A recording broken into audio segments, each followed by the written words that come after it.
Example of this administration coordinated, apparently, according to a federal court, by your agency, pressuring, coercing social media companies to engage in censorship. Is that constitutional? That is unequivocally false. Is what the emails show. It is unequivocally false, Senator. You are not pressuring the big tech companies to take down accounts. You are not meeting with them to ask them to censor on your behalf. That is correct. We are not. Mr. Secretary, it has been established for years in this country, as you very well know because you're a lawyer, that the federal government may not use private third parties to engage in activities that are unconstitutional. That's exactly what you and this administration are doing. You are leveraging private companies to carry out censorship on your behalf. It's dystopian, but worse than that, it's unconstitutional. Welcome back to Quality TV. I'm your host, Kwa. Quality TV is the channel that you're on right now. So I got a couple clips for you guys. I want to run it by you. I just want you to check it out, and I want to gauge your opinion on it. I just want to say that this year's election cycle is serious, and there's things going on that not enough people are paying attention to. I want to show you some things that, and I want you to tell me in the comment section below if you feel like this is okay. And maybe it'll give you more insight on what's actually going on in this 2024 presidential campaign. But without further ado, let's get into the video. All right, guys, so I got a clip here of Vivek Ramaswamy on Fox News, and just listen to what he had to say, okay? Vivek Ramaswamy, businessman, author of Truths, The Future of America First. Vivek, welcome to the show, as usual. So you gave a presser this morning helping the cause in Chicago. Tell us about it. What were you saying? What points did you make? Well, look, one of the interesting things has been walking around Chicago, seeing the reception I've gotten. I would tell you that many people here, even if they disagree with some of the things that I say or President Trump say, are still eager to have an open conversation. And that's where I see an opportunity for us, Larry, to reach people who may not agree with 100% of Republican policies, but understand they're against the This man right here, this guy right here really be out in the field. Like, Vivek really be doing his thing. Pretty much turned me Republican, I would say. First presidential campaign that I ever donated to. I donated $15 every 2 weeks for like 3 months. So border crisis getting worse. They're against child trafficking in this country, rampant crime, want to stay out of World War III, want to grow this economy. So that's what I focused on today, particularly highlighting some of Kamala Harris's own policies. Because I think if she's not going to offer policies of her own, then I think it is fair for voters to attribute to her own policies when she ran for president in the year 2020, calling for a tax on unrealized capital gains, the best trigger for a market crash and a second Great Depression that anybody could think of. Her advocacy for the Green New Deal, a co-sponsor of the legislation, a co-sponsor of legislation to abolish private health insurance, saying that's what she wants to do. This is where we got to be going, I think, harder, Larry. That's what I did this morning. And we hope we won some converts over, which is what we're going to need to win this election. You know, I'm trying to figure out, I mean, I want to talk to you about crime and the open borders, but I just think it's bizarre. She gives this economic speech, you referred to it, 7 days ago, okay, last Friday. I guess that's 7 days.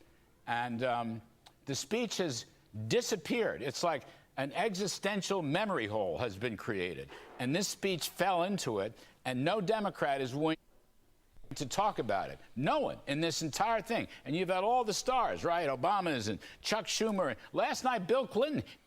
don't you think that it's odd? Number one, she hasn't done any interviews, any press conferences other than stage ones. What she say? She was going to do a interview by the end of the month. We still haven't got that interview. My thing is, if you want to be the president of the United States, don't you think you ought to come and talk to the people that want to vote for you? Then it makes no sense, but we still going to vote for her anyway, right? Because she's a black woman, or we still going to vote for her because it's not Trump. But Trump is actually out talking to people, doing press conferences. He's actually out there showing you what his policies are. But people just don't like Trump for some reason. But okay. To the Democrats, but he wouldn't do it either. Nobody would do it. I don't even know if she's going to talk about her own policy. So bad now that the Trump campaign is having to fill in the blank policy pages of Kamala's own website. I mean, I don't understand this. She gives a speech and no one talks about it, but it's $2 trillion of crazy spending. work disincentives, going to jack up housing prices, and of course, price controls is pure insanity, as you well know. I don't want to belabor the point, but it's just, don't you think that's sort of odd? And don't you think the public may be noticing this? I think the public is definitely noticing it, but the reason it's not particularly... Some people noticing it. A lot of people, they don't care, but we should actually pay attention because this is scary. We don't even know where she stands as president. Like, make it make sense to me. Larry, is it tracks their incentives. Kamala Harris does her best as a candidate, a presidential candidate in 2020, as this time when she is not talking about her policies. The more she actually talks about her policy commitments, the less voters actually like to vote for her. The more she cultivates a vibe and a persona that's not tied down by policy, the better she tends to do. So you see her dip her toes into the policy debates with her grand economic idea that she unveiled, the Nobel Prize-winning plan, perhaps, to control price gouging in the grocery market with price controls. She didn't get a great response to that. That was actually the first thing that burst the bubble of the honeymoon period that Kamala Harris has been in. So I'm not just saying it's bad. That's not a good idea, especially when you got a nation to feed. And so the reality is she kind of learned her lesson. It's like a Pavlovian training, teaching her that, okay, the more you talk about policy, the dog bites back. You say you don't want to do that anymore. That's why she's retreated, and I expect her to stay as much away from substantive policy for the rest of this race as possible. We got to be ready for that, which means it's our job to make sure that we use her own actions, legislation that she's supported, back against her, and most importantly of all, Larry, offer our own vision of who we are and what we stand for. That's our only way to win this election, and I'm confident that if we do, we will win decisively. You know, Vivek, that's interesting, but here's the point. Wall Street Journal editorial. The world is on fire. She has not uttered a peep about foreign policy. No one knows what she believes in regarding all the Ukraine, Middle East, China. Nothing. Nada. Absolutely nothing. She can't get away with that. And there's going to be a debate, and Mr. Trump's going to put it to her. And the other thing, I mean, I said this tongue in cheek, but the Trump campaign is filling in. She's gonna get away with it. The world is on fire. A war in Ukraine, and we have war in Israel. She has not said one thing. She hasn't even spoke to the American public outside of the Democratic National Convention. That's where she's supposed to speak at. People don't talk policy there, but we get nothing. We've gotten absolutely nothing from her. In the pages of her own website on policy. I mean, you can't get away with this. Well, the question is, can you get away with it? And it's up to us to make sure she doesn't. But the American people, I think they have been fooled already once by the mainstream media, who told them that Biden was going to be the nominee. They purposefully avoided their nominee going through a primary, which would have been a bruising process, waiting until as late in the process as possible to prop up their puppet. Somebody who has not earned a single vote, yet in the last time she ran for president or this time around. So the question is, they've gotten this far. Now it's up to us to highlight, here's our own vision and our own policies and what we stand for. And here's where we're going to go, dissect piece by piece. Here's why, and tax on unrealized capital gains is a bad idea. It triggers a cycle of forced selling. That means that if you're a landowner or a business owner, you may have to actually pay tax. If you got dreams of getting rich out here and that happens, you're never going to get rich. It's going to be impossible. Taxes with cash that you do not have. You may have to sell stocks that you don't want to sell. That triggers a market crash. Your bank account is worth less. Explain to people, if you like your private health insurance plan that you're on right now, Kamala Harris has expressly favored taking it away in favor of a single nationalized healthcare system by abolishing, her words not mine, abolishing private health insurance. Since she's not talking about her policies now, it is our job and it falls in our court, Larry, to say here are the bills she's co-sponsored, here's the legislation she's supported, here are the positions she adopted while running for U.S. president in 2020, and she can't run away from those positions now. That's our job, not anybody else's, if we want to win this thing. So the raising the corporate tax from 21 to 28, and by the way, I think she'd rather go to 35, but leave it 28. That'd be 10 points higher than China's corporate tax and would sink paychecks of ordinary working folks, because it's the wage earner that gets hurt the most. But, Vivek, I just want to ask you this. They taking all our money. They already taking it. She gets back into the White House for another 4 years. She's taking everything. We gonna be broker than we already are. Just laying it out there. We cannot continue giving our votes to the Democrats. It's not beneficial to us, black and brown folk, Americans. You had a press conference this morning, right? Yes, And here in Chicago. You stood in front of the media, right? Mm-hmm. And you answered questions, right? That's right. So that's one more time than Kamala has. That's exactly In right. about 35, 40 days. That's what you did it one more time. Now, you were a good presidential candidate. Many people were for you. I'm just saying, you just did it once more than she did it. Only you're not running for president. Not anymore. I've done it once more than she did it today, 100 times more than she's done it over the course of my presidential campaign. But the reality is the very people who will talk about protecting our democracy are actually sacrificing our democracy when they fail to hold a presidential candidate to account.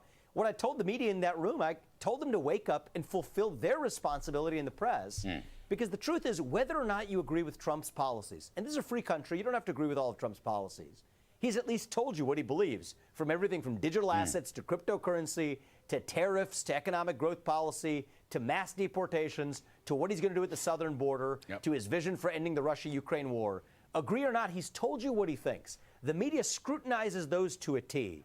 And so what I challenge them to do today, there's a lot of people in a packed room for the media there. I said, apply the same standard to Kamala Harris that you do to Donald Trump, What'd they say? regardless of whether you agree with them. Did any of them answer you? I mean, it's funny, you're turning the tables. I love that. I could just see you doing it. Did any of them say anything? I think a few of them were quietly acknowledging some of their failures so far, because the way I see this, Larry, is many of them are thinking about how they failed the country by covering up from Joe Biden's cognitive deficits. And the same thing that the media did for Biden's cognitive deficits, they're now doing for Kamala Harris's policy deficits. And I think that that is a mistake. You know what? If you make one mistake, you better darn learn from it and actually improve upon it. But if they fail to do it this time. Speaking of media, I got another video. I want you to check that out. This shit's going down the drain fast. But that turns out to be, at best, misleading. That's just the tip of the iceberg in terms of what you're doing. Your own quadrennial review, which was just reported in the press, says that disinformation is going to be the new focus at DHS. The Quad Review says that DHS plans to target, I'm quoting now, inaccurate information domestically on a wide array of subjects, including, quoting, the origins of the COVID-19 pandemic, the efficacy of COVID-19 vaccines, racial justice, U.S. withdrawal from Afghanistan, and the nature of U.S. support for Ukraine. A federal judge has just found as a finding of fact, Mr. Secretary, that your office, and I'm going to quote now, is supervising the nerve center of federally directed censorship. Here's another email, August 20th, 2021.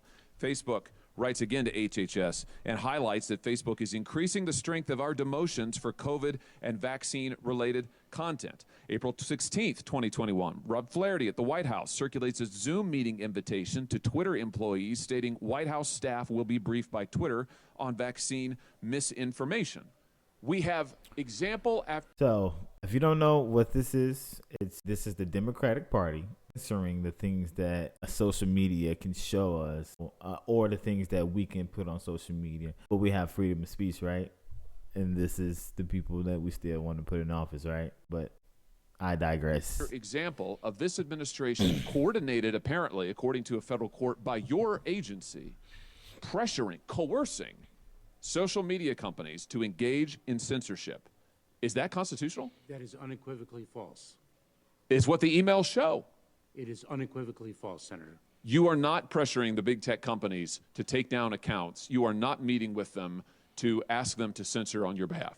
That is correct. We are not. Mr. Secretary, it has been established for years in this country, as you very well know because you're a lawyer, that the federal government may not use private third parties to engage in activities that are unconstitutional. That's exactly what you and this administration are doing. You are leveraging private companies to carry out censorship on your behalf. It's dystopian, but worse than that, it's unconstitutional. It's also false. But he was mad. Did you see how mad this dude was? But good job. I like the way he handled that, because Bruh, it's bad out here. Like, they democracy, the party of democracy. Like, since Kamala's come out to presidential nominee, how much bad stuff have you seen about her? Unless you're not getting it from the YouTube content creators, or how much information about how bad her policies are, or how much information do you see about her running for her campaign or talking to the people? You don't see any of it. Why? Because they control the media. CEO Mark Zuckerberg is pointing fingers at the Biden administration over COVID-19. The head of Facebook and Instagram's parent company, Meta, says in 2021 he was pressured to censor social media content about the pandemic. The comments came in a letter that Zuckerberg sent to the House Judiciary Committee. Zuckerberg specifically mentions posts that Meta classifies as humor and satire. He says he regrets censoring content and that he would push back if he was asked to do it again. NBC News Capitol Hill correspondent Ryan Nobles joins us now. Ryan, what else did Zuckerberg say in this note? Well, Zuckerberg made it clear that he felt that the campaign that the White House had at that time during the height of the pandemic went too far, and that he felt that, to a certain extent, that Meta, the company that he is the CEO of, bowed to that pressure in a way that he wishes now, looking back on it, that they'd been a bit more forceful in pushing back. In this letter that Zuckerberg sent to the House Judiciary Committee Chairman Jim Jordan. And here's the thing. I like Mark. I like him a lot. I use Facebook a lot. But, bro, it's too late now. You did it already. The damage has been done. I mean, I appreciate the apology, but nah, bro. You let it happen. You knew what was happening. You know, I got a cousin who got blocked, banned on Facebook every other day because of the things he was saying. It's your fault, Mark. It's your fault. Zuckerberg outlines many of the concerns he had about that pressure campaign, and he talks specifically about how the White House was concerned about posts that went beyond just specifically the COVID pandemic, but also related to humor and satire and other things along those lines. And he says, ultimately, it was our decision whether or not to take these comments down, and we own those decisions. I believe that the pressure was wrong, and I regret that we were not more outspoken about it. Come on, Mark. Bro, why'd you have to ban my cousin that many times? And y'all was out here fooling around anyway. But anyway, that's the end of my rant today. I hope you guys enjoyed the video. If you made it this far, please do not forget to like, subscribe, and share the content. If you'd like it, if you want to see more, just let me know. And whatever you thought about the video, just feel free to drop it down in the comment section. Until next time, peace, love, and fish grease. I love you guys. Bye-bye.